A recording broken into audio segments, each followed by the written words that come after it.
tuna hian I din thara kan omeka so ta sai khama kona te van chong te na kan vocal dona mizo musical instrument chungchang vel te kan vo ti pui don ani o he tlai athanga mi hi zonu na van chong nia athunga so tai tar mit vo so brangala fet ata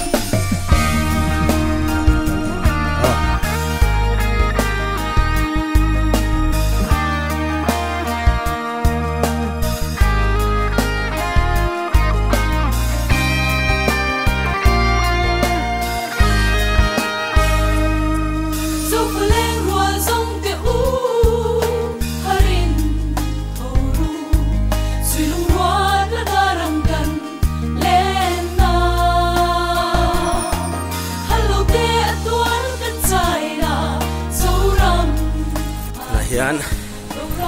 kan thleng chawa he tai khu vai va ko ni lo sai khama ko ania sai khama kon pia kun ania he se pakan chok tha hian te van chong mizo musical instrument ve siam thin kha ania ha bon khop me ni hi he han bel chiang don ani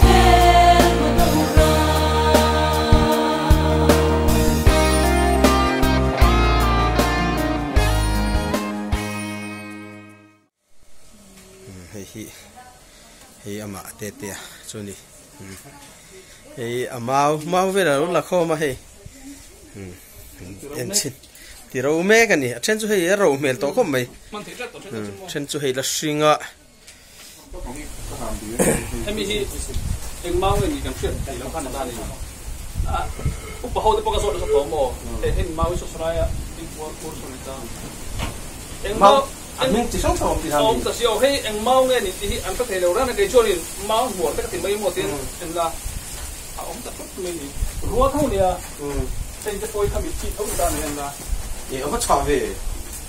ông khăm bị chi thâu anh ta thì mau buồn tất cả mấy thì khăn ông tất cả một ông anh này là musical instrument là chọn, anh nghe tan biết là nghe chả,เขาแบบขับไปชั่วโมงอันนี้จู่เขาแบบรำดังคันนี้อันหมานี่โอ้ยกินนะครับอันที่น่าต้มเบลล์มาคันนี้อันนี้ชวนได้ก็มูสกับอินสตรูเมนต์ตานะมันพิการช่วงนี้อันโน้มอันเลือกเฉดแดงลงนี่อันที่น่าบางเรื่องสารช่วงนั้นกันทำทำแบบตามที่เสียมาโม่ทำเป็นตามเฉลี่ยตัวเองก็ยังไม่นะอันตัวไหนเลยกันเสียมตามีเจ้ามันต้องต่ำตาเพ่งหลอดเสียมตาใช้ไม่ตามโม่นี่ขัดยังเตะเราเตะหกขาจู่ไอ้เนี่ยเด็กอภิค่อยกันจริงๆกันนี่ใช่ไหมเมาส์กับตะค่อยเองก็ตอนอันเมย์กี่เดียวเขาไปจู่ก็เสียมาเขาเสียมาเขาไอ้เจ้าพอยตาหัวจุลิตาเนี่ยแต่ยันอาทิตย์เสียมเทรนขัดกันหัวเทรนขัดกันหัวเฮ้ใจมีฮีเฮมิงตีเวลฮีกันละสวยหลังโดนหรอวะเสียมตูป้าอินอรอนสวยหลังโดนนี่ให้ใจจังเฮียกันติดจันงาเฮฮีโหเองนี่พวกกันเชี่ยแล้ววะกันโจดนนี่โอ้ฮีเมียนศิลปินสักเซ่เตะเฮียนศิลปินก็ลำลอยเนี่ยเฮ้มิเซลบ้านไรกันปีแล้วพวกกันลำลอยติดตักขาเนี่ยเฮ้ลำลอยจู่เฮ้ยเราลำมาทันทริงกันคลีนกันจิตตากันปอดตายังไม่นับพีนะพีเลเวลของตาเฮ้ยริดขันตาจอนี่แต่พีร์จะริดขันตา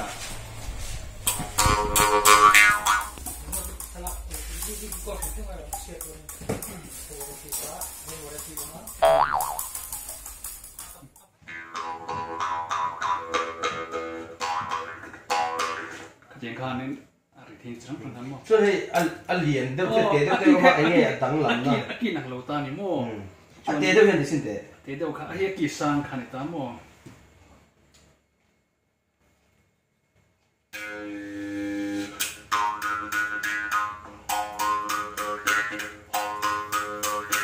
เจียงจีขันตากี่สร้างเด็กตานี่จิมอยากจุนเฮ้ยไปจุกี่เหี้ยมเลยจุลตาอันเล่นนับเปี้ยขันกี่เหี้ยมนี่มั่วกี่เหี้ยมขันเด็กไปเนี่ยโอ้ยจุ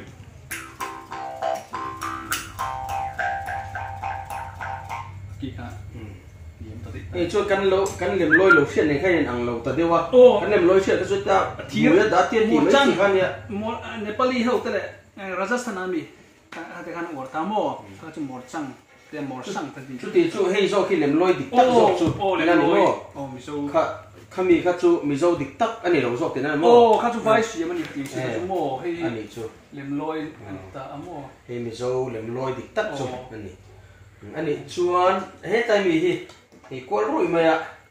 thì bôi miên thịt phía sau để xếp hàng xếp phía sau rồi thì bên phút cần thì khăn ta mình dâu hiện tiếng cái vấn đề về chú tụm pít cần thì chỉ khăn ta mò tụm pít các chú bắt thum khăn tròn để ta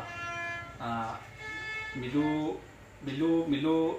này anh ai na milu khát tiếng gì ngắt khăn nên tụm pít cái tụm này nghe chuyện ta thì mình dâu chọn tụm pít cần thì này khai in ang khát tròn hay chú bên phút cần thì khăn như vậy Romanian hậu thế Native American hậu thế còn phong sai chú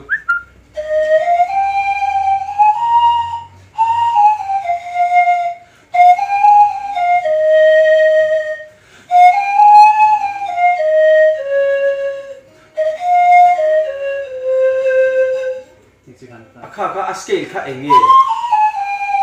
chú major scale pa ngay anh kia nghe khá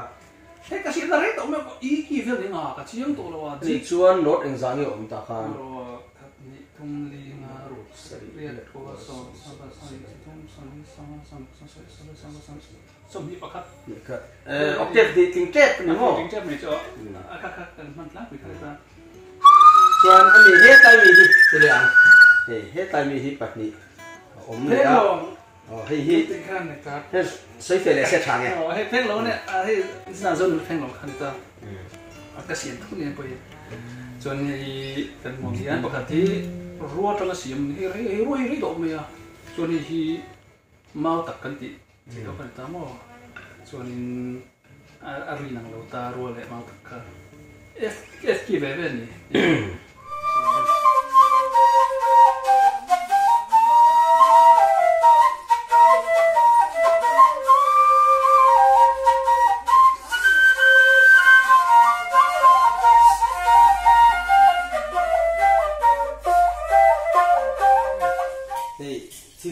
kan pulia he mizo origin ani mela hi nghe soi fia sang se thang e soi fia zel mai hi kan mo gen hi mizo music tu tu bin tana scale hi a hoping ko le tune le ta mo chuanin hi standard kan regular kan ta do re mi fa sol la ti do thế rồi snap đi là thế online shopping có chặt tụt ta major scale ta mà say anh muốn tất cả anh chọn có finger hole này finger hole thì anh năng lâu này tan không thấy tan thì chú thật sự thì chú music tin dan thì kalau có ông ta thì tại chọn thế mà chọn pasar ông ta này không lâu này ông lại ta cái này thật sự cái music xem bên nào mà nó không bên thế cái này cho nên bác là cho hắn soi tiền lại ta là coi một chú music thế này standard free cái tụi hiền có những hai chuyện này, có những cái phải á, kia cái điều hai chuyện. Chúng ta hết tiền là sân ta thấy chúng ta mình dùng music cũng năng cái nào fit đi rồi mình, tụi phải đầu tiên là mình, hey chúng cái tiền ngay tổ là khai fit sa xí. Hey chúng cái tụm đón cho nên tịt chập đều ngay, đúng không? Anh ta hết nó ngay tổ là ta đi, chúng ta ở đây khác, cần tụm xin các bạn.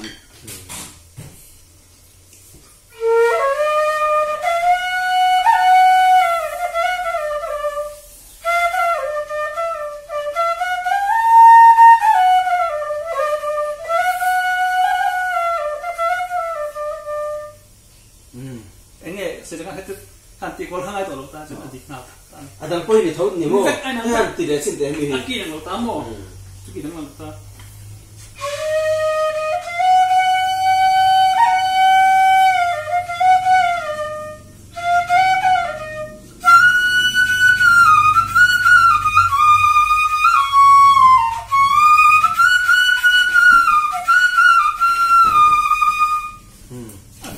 ani chuanin I standard scale ni si lawa minor scale po ni si lawa kami scale ming kha asan pai kan sia mangai ta kan nei lo mi zo ka pai mo chuanin kan siam chua chu vangai ngay ngay cho phơi mổ ari a om sia sia mà sẽ cả anh ấy mình rốt ta sẽ làm được chút chút anh mình cái này được mình cái này là gì đâu mà sẽ cần sản xuất tiền thâu gì cả mà sẽ mình cái này là gì đâu chút thì anh ai chú tin do re mi to ka do re ma em bảo là do re ma ni lo khan ama ping pi ka kha nei be ta se chuẩn bị mizo scale big kha em tin do re mi kan ti chuan sap ho ta kan nap mang khan la ni do ta chu mi bang chuan mizo ta big kha mu chuang ai ni chu anh tin là cái music thì lại nên sửa cái nó khai sắp bộ chính tặng mong dễ ta cái hộ nên là cái là hey phơi rồi xiêm chuột cái thấu thấu ạ chúng mình có chỗ rồi xiêm chuột xiêm chuột rồi sao ra bên đây cái này có vậy nên đấy là lấy ông phong mấy chú bộ chú vai Saregama này anh đây mình ngô mình sao anh em mới nghề về ta ấy là chadon có bình là gì chadon tự luôn tên năm rồi hôn gì mày cái này aki đắng lại thế nào mình hen play để xin để sang tay mỗi bí kíp đi cho cả ami giàu khó mày